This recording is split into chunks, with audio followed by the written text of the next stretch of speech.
Hello everyone, welcome to Mike Cadaver's Horror Pub Trivia, Season 3, Episode 5. I'm Mike Cadaver. And I'm Betty Cadaver, and we are starting the last episode of Season 3. My, how time flies. Have you been having a good time? Oh, yes. I'm taking some notes, actually. Okay, here we go. I've learned the scientific supposition of nudity probability. Yes. Yes. Where the probability of a wife, girlfriend, or mom walking into the room when you're watching a scary movie or any kind of movie gets expositionally higher if there's a nudity on screen, which happens all the time. I'm just convinced the whole movie's like that. I've learned that if you ask 10 people what the definition of faux core is, you may get 10 different explanations. And finally, I've learned that a nice way to say hillbilly or redneck is provincial. That's what this is. Provincial. Well, I'll tell you what, who says horror doesn't teach you? Yeah, but I've also learned what a geek is, what Elizabeth Catan is wearing, and Slave Girls from Beyond Infinity, like I really wanted to know.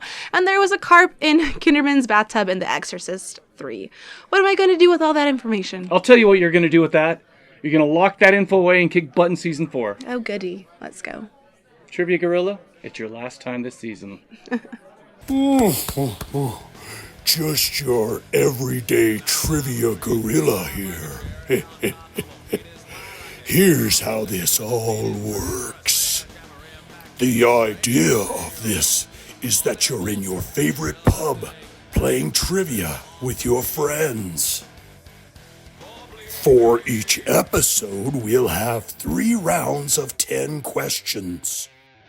The rounds get harder, so if you're using our app, later rounds are worth more points. Speaking of the app, visit trivia.horrorpubtrivia.com. All the information you need is there. If you don't use the app, a regular pen and paper will work too. Other than that, prepare yourself for spoilers and have fun. You heard the ape. Let's go. Why would you call me that?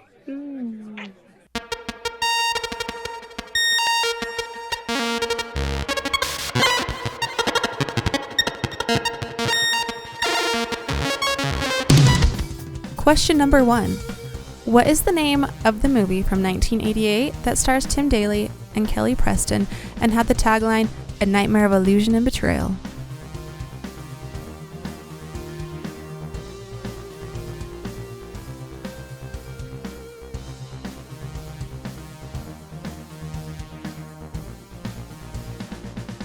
Question number 2. This Hammer horror film from 1974 stars Horst Janssen as a vampire huntsman.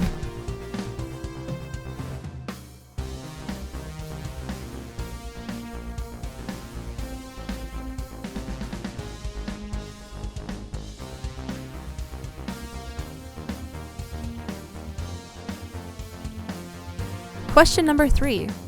What Roger Corman-directed film from 1961 has a crook who blames a mythical sea creature to explain his murders, but is this mythical sea creature actually real?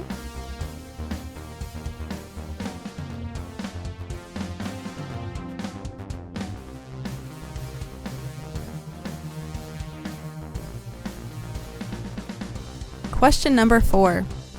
What 1972 PG-rated film stars Sam Elliott and is about a budget-restricted number of amphibians getting vengeance on a grumpy old man who hates nature?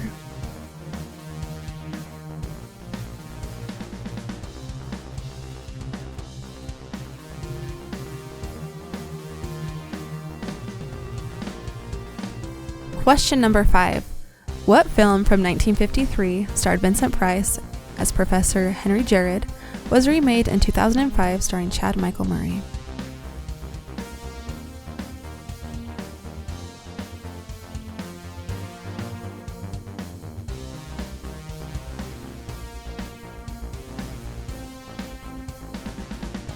Question number 6.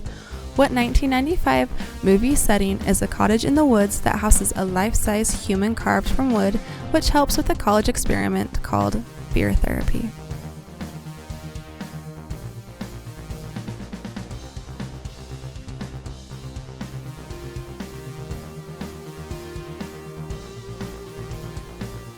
Question number 7. What Bruno Mattei directed film from 1980 is set in a laboratory in Papua New Guinea that releases a dangerous chemical, turning the technicians and locals into zombies?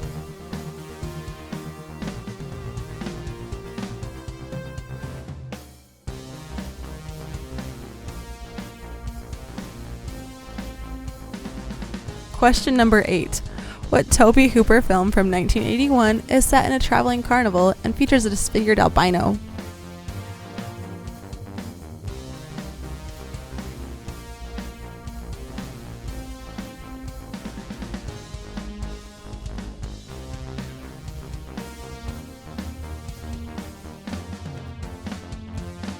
What 1982 Jose Ramon Larez directed erotic horror film's Spanish title is Los Ritos Sexuales del Diablo? I don't speak Spanish, sorry.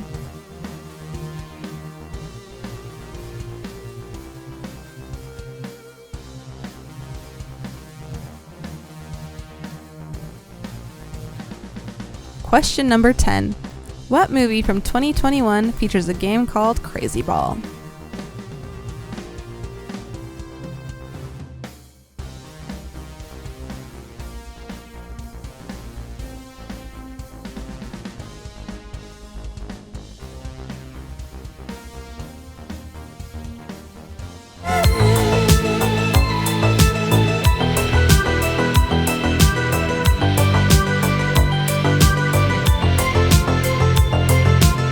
What is the name of the movie from 1988 that stars Tim Daly and Kelly Preston and had the tagline, "A nightmare of illusion and betrayal"? Spellbinder. Listen, man, you must be vigilant about vetting your woman's past before committing, and this movie is an absolute testament to that. Number 2. This Hammer horror film from 1974 stars Horst Janssen as a vampire huntsman. Captain Kronos Vampire Hunter. Who does vampire movies better than Hammer? I defy you to disagree. From the Dracula series to the Karnstein trilogy, Captain Kronos is an excellent entry. Number 3. What Roger Corman directed film from 1961 has a crook who blames a mythical sea creature to explain his murders? But is this mythical sea creature actually real? Creature from the Haunted Sea. Have you seen this movie? Well, if you have, I promise you can still remember the monster design. Amazing low-budget creature design and costuming. I'm not even sure what kind of monster it is, but it's amazing. Number 4. What 1972 PG-rated film stars Sam Elliott and is about a budget-restricted number of amphibians getting vengeance on a grumpy old man who hates nature? Frogs. User Captain Kronos in 2003 on IMDb added quite possibly the greatest movie review title for this movie. Riveting eco-horror film. Bravo, sir. Bravo. Number 5. What film from 1953 starred Vincent Price as Professor Harry Jared was remade in 2005 starring Chad Michael Murray? Similar story to Corman's A Bucket of Blood, the original brings the class instead of the cheese. Then again, has Vincent Price ever not been classy? No. The answer is no. Number 6. What 1995 movie setting is a cottage in the woods that houses a life-sized human carved from wood, which helps with a college experiment called fear therapy? The Fear. The best thing about this movie is just how utterly bizarre it is. I really enjoy this one, but mostly for the 90s vibe. Not sure if I'd recommend it to a friend, however. Number 7. What Bruno Mattei directed film from 1980 is set in a laboratory in Papua New Guinea that releases a dangerous chemical turning the technicians and locals into zombies? Hell of the Living Dead. Mr. Mattei has done everything from porn to horror and exploitation. Everything from Porno Nights of the World and Libidomania to excellent zombie movies like this one. He must not be ignored for the trash film fans. Number 8. What Tobe Hooper film from 1981 is set in a traveling carnival and features a disfigured albino? The Funhouse. If you just watch Ghoulies 2 and start to think you might be into joining the carnival because of how fun it looks, you need to watch this, because you also need to know who's handing out carnival handies. Number 9. What 1982 Jose Ramon Larraz directed erotic horror film's Spanish title is Los Ritos Sexuales del Diablo. Black Candles. Man, this movie is not good. However, it's sleazy, dark, and gross. I know some of you filthy animals are more interested in this movie after I said that. Your mothers are not proud of you, trust me. Number 10. What movie from 2021 features a game called Crazy Ball? Psycho Gorman. From a couple members of Astron 6, this is a unique and quirky horror sci-fi comedy. Astron 6 are unlike any other troupe of comedians. You think you know all there is to know about horror movies?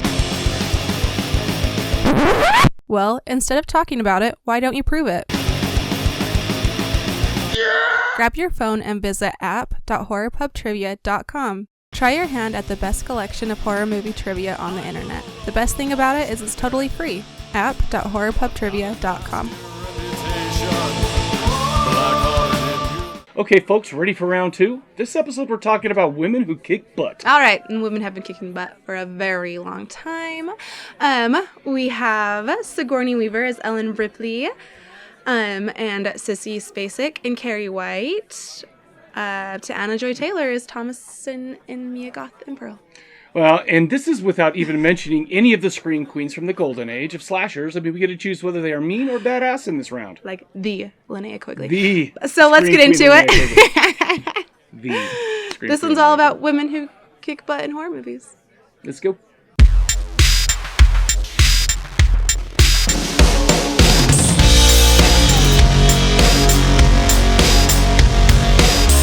Question number 1.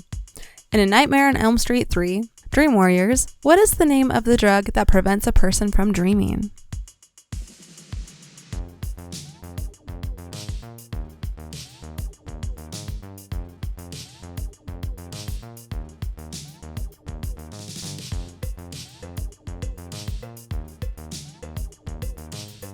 Question number 2. In Jennifer's Body from 2009, what is the name of the band who attempted to offer Jennifer as a sacrifice to a demon?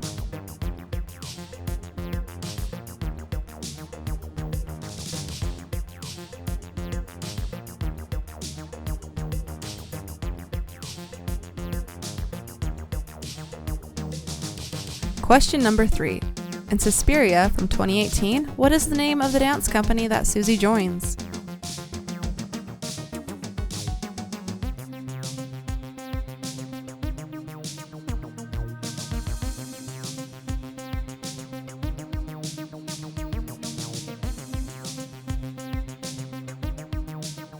Question number 4.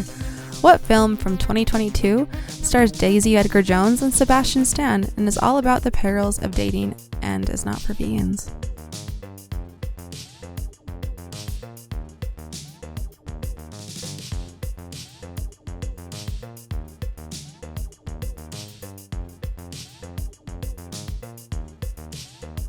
Question number 5.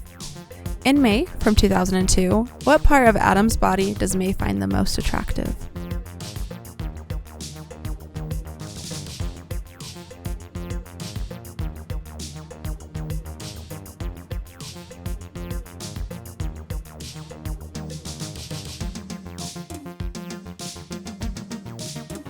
Question number 6.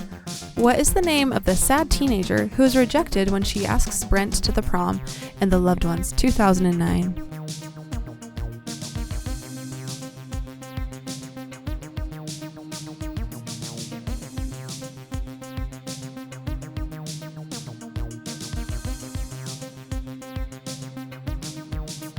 Question number 7.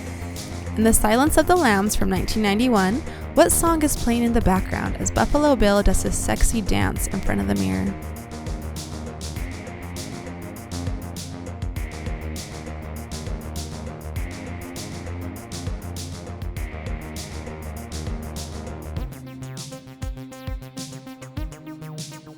Question number 8. In the 1943 film, directed by Jock Turner, what does Irene believe she comes from a long line of?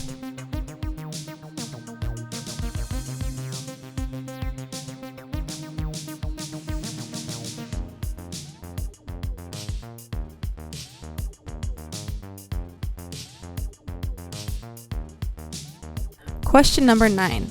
What monster is featured in Anna Lily Anapor's 2014 film called A Girl Walks Home Alone at Night?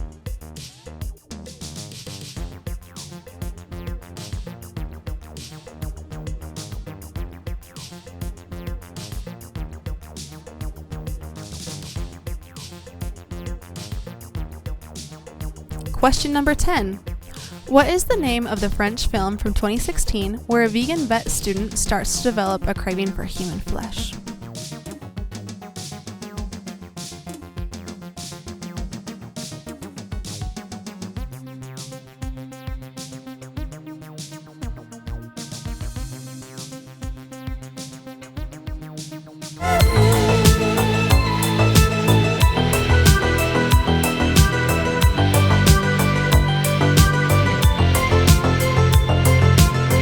Number 1. In A Nightmare on Elm Street Dream Warriors, what is the name of the drug that prevents a person from dreaming?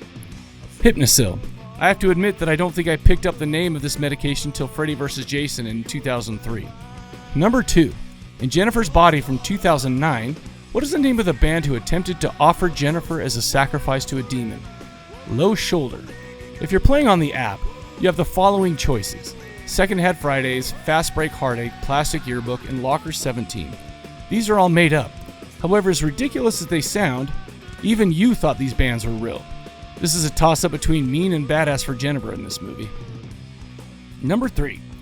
In Suspiria from 2018, what is the name of the dance company that Susie joins? The Helena Marcos Dance Company. The first and arguably the best entry of Dario Argento's Three Mothers trilogy. Masterpiece of set dressing and using deep, rich coloration. Susie Bannion is definitely a badass. Number 4. What film from 2022 stars Daisy Edgar Jones and Sebastian Stan and is all about the perils of dating and is not for vegans? Fresh. I'm not a vegan, definitely a meat eater. However, let's just say that I'm not into the same form of nourishment as Sebastian Stan is in this one. It turns out that Noah, played by Daisy Edgar Jones, is a badass. Number 5. In May from 2002, what part of Adam's body does May find the most attractive? His hands. Underrated gem, May is seriously one of the creepiest women in any horror movie. She be mean. Number 6. What is the name of the sad teenager who is rejected when she asked Brent to the prom in The Loved Ones from 2009? Lola. Speaking of creepy women, Lola seems like a shy and innocent high school girl. Well, nope. Lola's definitely mean. Number 7. In The Silence of the Lambs from 1991, what song is playing in the background as Buffalo Bills does his sexy tuck dance in front of a mirror? Goodbye Horses by Q Lazarus. Obviously, Clarice Starling is one of the baddest characters in any horror movie. Number 8. In the 1943 film directed by Jacques Tourneur, what does Irina believe she comes from a long line of? Feline/human hybrids. Irina Gallier, played by Natasha Kinski, is a real beauty. This movie gets a little weird, like really weird at times. It's difficult to know if she's mean or badass. This one, I'll leave up to you. Number 9. What monster is featured in Anna Lily Armenpour's 2014 film called A Girl Walks Home Alone at Night? A vampire. Sheena Vand as the girl is definitely a badass. You're walking alone at night and seeing a girl do the same? Leave it be. Number 10. What is the name of the French film from 2016 where a vegan vet student starts to develop a craving for human flesh? Raw. I'm not trying to be too weird to vegans, but any vegan that switches to not only eating meat, but to eating human meat is definitely a badass.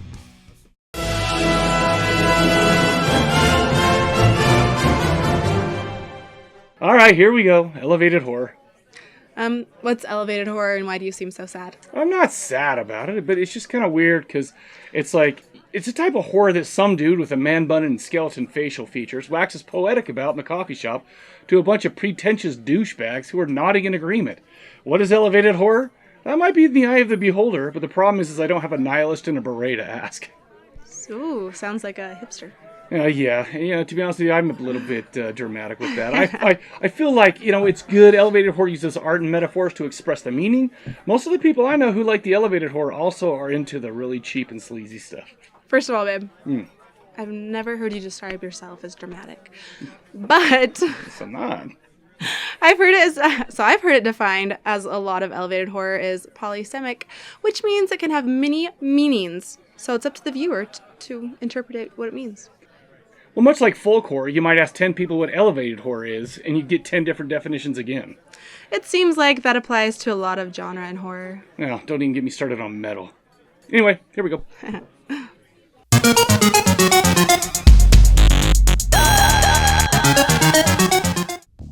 Question number 1. Robert Eggers graced us with his amazing film, The Witch, from 2015, but what 2019 film did he write and direct that has a lot of dialogue about farting?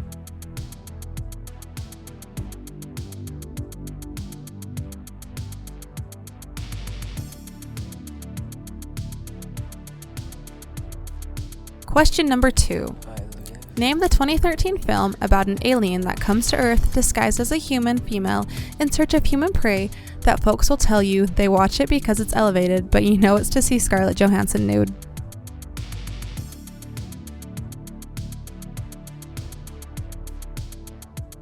What's blood for, if not for shooting? Question number 3. Who plays the two vampire lovers that have a strained relationship because of the distance of time and space in 2013's Only Lovers Left Alive?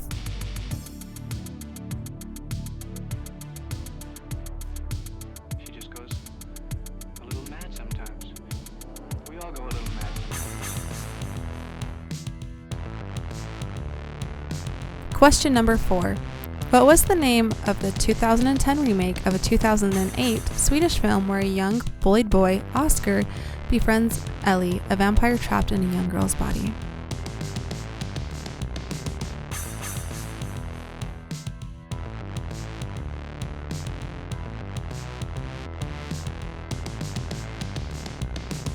Question number 5.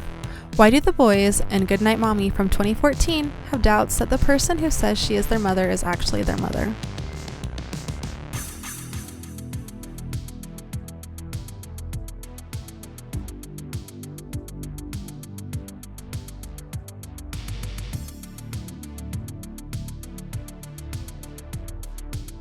Question number 6. What holiday-themed French film from 2021 features a paraplegic character making her way through a Christmas tradition with strange and dire consequences?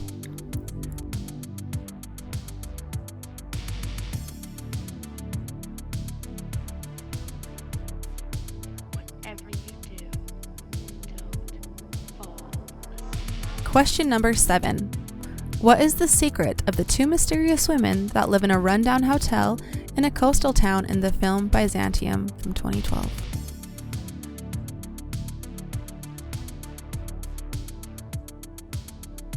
Don't give it any help. It knows too much already.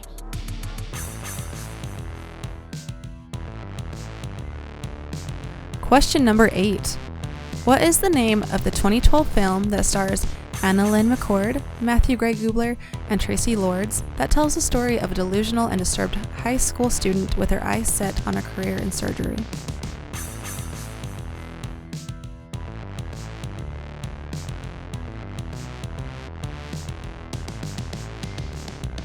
What is the name of the 2022 film that is about two children who wake up to find their father missing and the doors have disappeared that featured an old Fisher-Price phone?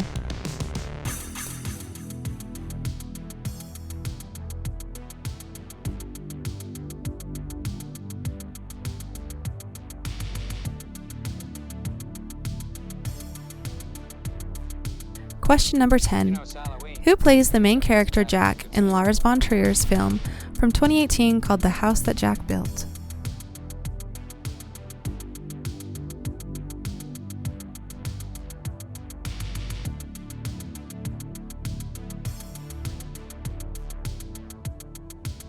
What an excellent day for an exorcism.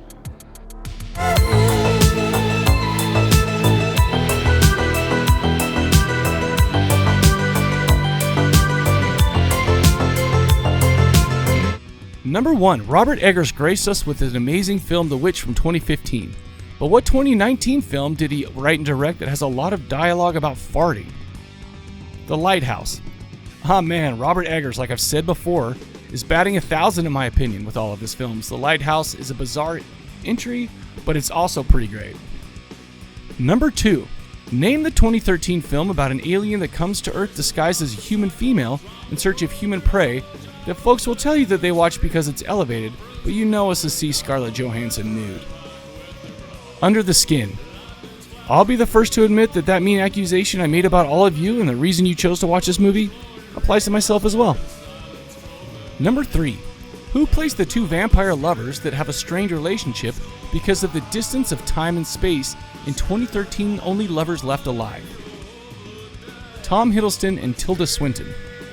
Slow and just a little psychoactive. Written and directed by Jim Jarmusch, he's a weird, unique guy, so not shocking that he made a weird and unique movie. Number 4.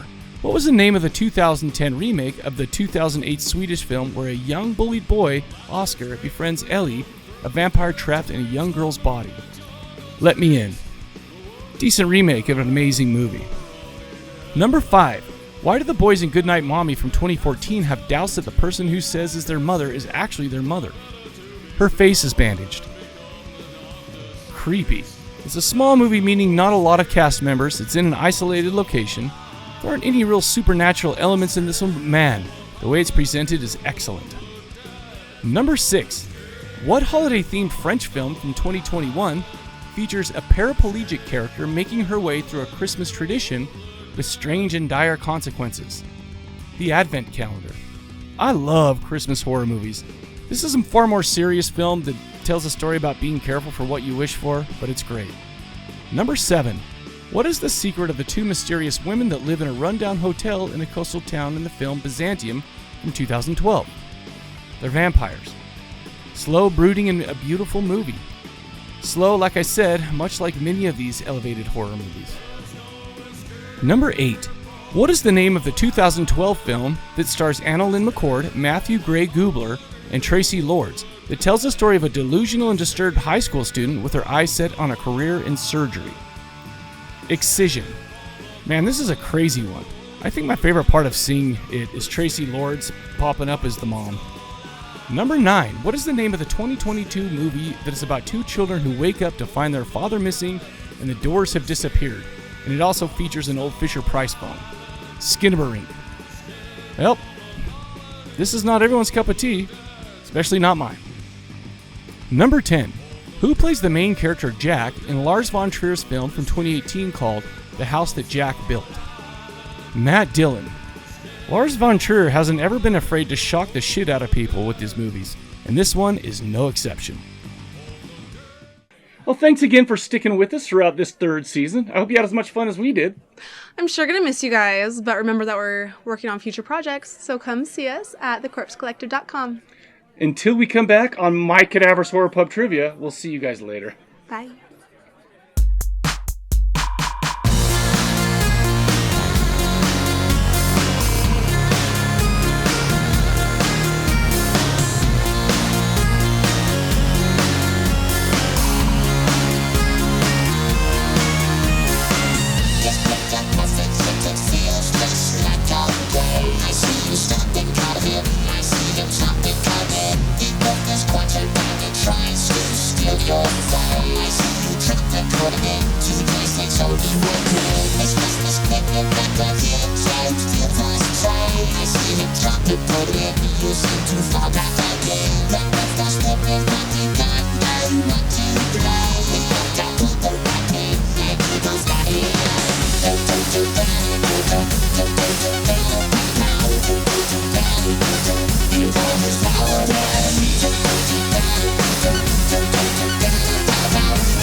You call this power, man.